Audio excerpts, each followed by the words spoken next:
Welcome to Days 13's Words to Aspire to Higher. Yesterday, we talked about what it takes to be a two percenter.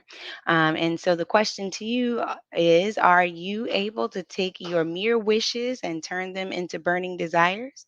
Are you able to take your desires and turn them into hopes, where your hopes become a belief that turns into a burning desire? That really truly activates a faith that causes you to take action, and that action helps you to manifest your dreams. If you're asking, what am I talking about? Well, if you missed it, please go back and listen to day 12 and get some of that great insight that I left. And I look forward to hearing from you. But today, let's move on to day 13's Words to Aspire to Higher as we focus on the science of success. So, I'm not going to get into great details about the science of success, but what I want you to really know about it is that it is essentially like um, about the search for evidence based personal growth, right? It's about exploring ways to improve your decision making and understanding your mind and how really the psychology rules work, right? And what I'll say to you that in this part of the process is that your success criteria and the things in which you desire, how you go about that process is really going to be contingent upon how you look over the long haul, right? How do you actually look at your process of growth? And so for today, I wanted to talk about this from the perspective of a man called Bert Cantrell. He is a successful industrialist who was ahead of a large manufacturing company. He is a long time, I would say, a student of this work, right, of the science of success. And I believe he had an excellent demonstration or system by which he was able to keep a positive mental attitude and the success that it rendered to when you actually can do that, right? So, Bert's system really was this. So, it was a simple but profound system, and he would keep track of his mental attitude over the course of a day. So, I would suggest that if you were to try this out, that you get a notebook or something and you take some specific time out during the day to kind of track where you're at, what you're feeling. And this tracker really served as a reminder that only positive mental attitudes could pay off in terms of success.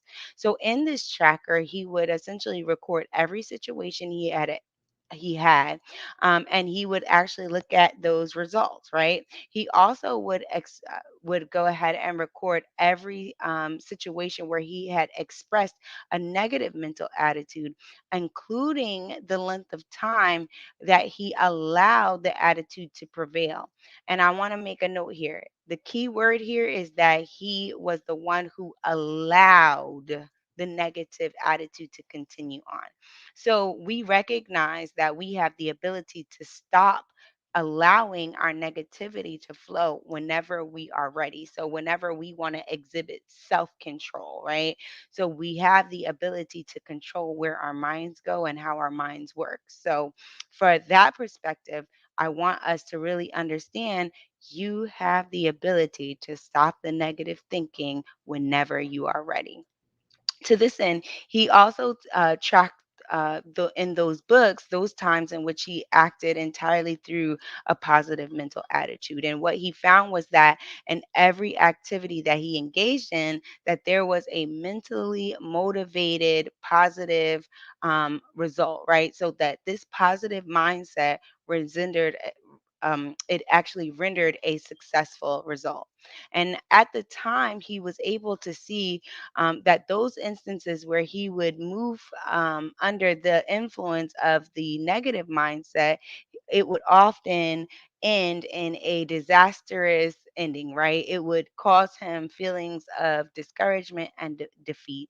And so, what I want to bring out of this conversation right now is the fact that when we hold on to the negative mindset, it often causes us to feel discouragement and defeat. It makes us angry, it makes us frustrated, and it makes us and causes us to exhibit behaviors that I don't think that we intentionally want, right? So, why is this important for you? This should cause us to want to think carefully and intentionally about our control, right? Our ability to exhibit self control, our ability to control our attitudes, and the ability to control our perceptions at all times, right? So there's never a situation where we can't control our attitude or perceptions. Now, there may be situations that influence whether or not we feel sad, like it influences our emotions. So if there's a death in our family or we experience a really sad event, that situation can cause our emotions to sway. However, we still have control over what we exhibit, the attitude or perspective that we're going to take on the situation. So we can see the death as something that is, although it might hurt because we're losing someone that is near and dear to us, we could also see it as a positive thing where the person thereby is no longer in pain if they were suffering from something, or that they are going on to a better place where they'll experience a better life process. So it's about how we perceive it. But I believe that when we make this intentional effort, we can begin to kind of develop a habit of always staying in a positive or above the bar of negativity, as I would say, right? So, we've also really looked at this from a perspective of not just being able to build a habit, but being able to help others see how to interact with us. So, what I say I have learned from this is that when I stay with my positive light burning, I will attract people to me.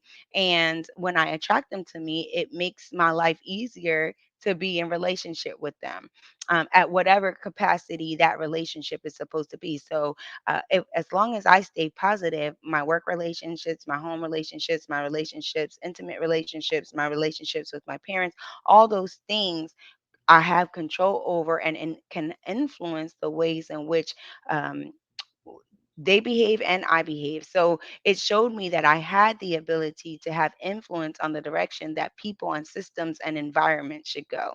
I want you to kind of think about it this way. How much easier would it be if you could be able to negotiate with difficult people, when you don't focus on the negativity, right? I want you to think about that, because you're not focusing on the negativity and you're not allowing yourself to go to a negative place.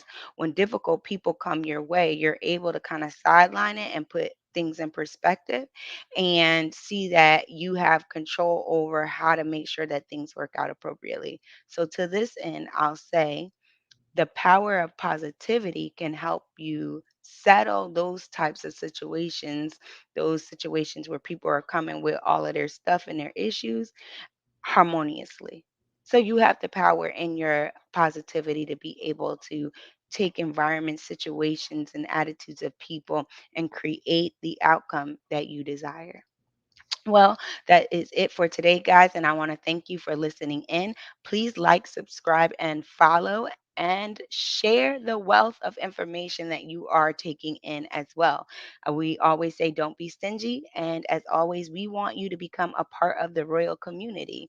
You were chosen just for us. So please go ahead and don't hesitate, and go ahead and hit that subscribe button and follow button. We want to be able to continue to connect with you and give you all of these great resources as you continue to develop yourself and aspire to your higher, right? And if you are looking for any type of personal or professional development, or are interested in any type of um, events where you are going to want or need a facilitator, an instructor, or even a keynote speaker, please reach out to me at royaltynetwork.net, or don't hesitate to send an email at admin@royaltynetwork.net. And lastly, do not forget Barbershop Conversations tomorrow. Tune in 5 p.m. with Brother Ned and his extra special guest. You're not going to want to miss it. They're going to go inside. They're going to take the covers off regarding out of the house dads. It's going to go down in the throne room where we have created the space, safe space, to be able to purge from our issues, heal from our wounds, and find rest so that we can transform into that which we have been called and created to become. And you already know what that is. That's right. It's you. You are royalty. Well, guys, thanks again for joining me. And remember to aspire to your higher. Have a great night, guys. And I look forward to speaking with y'all tomorrow.